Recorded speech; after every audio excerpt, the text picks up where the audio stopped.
তুমি চাইলে আমাদের একটা প্রেম হতো, একটা বিকেলের গল্প হতো, বাদামের আড্ডায় ভালোবাসা জমা হতো, কয়েকটা বৃষ্টির গল্প হতো, বৃষ্টির জলে স্মৃতি জমা হতো, ভালোবাসি হতো।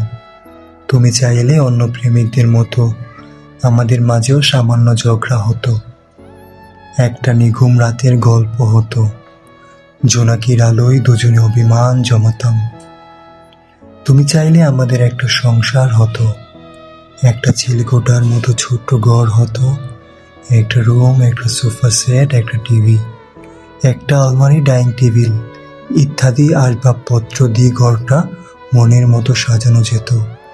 তুমি চাইলে আমাদের একটা রাজকন্যা হতো, তার রাম রাখা নিয়ে খুনসুটি হতো, তাকে নিয়ে আমাদের একটা জগৎ হতো, তিনজনের ছোট্ট সংসার হতো।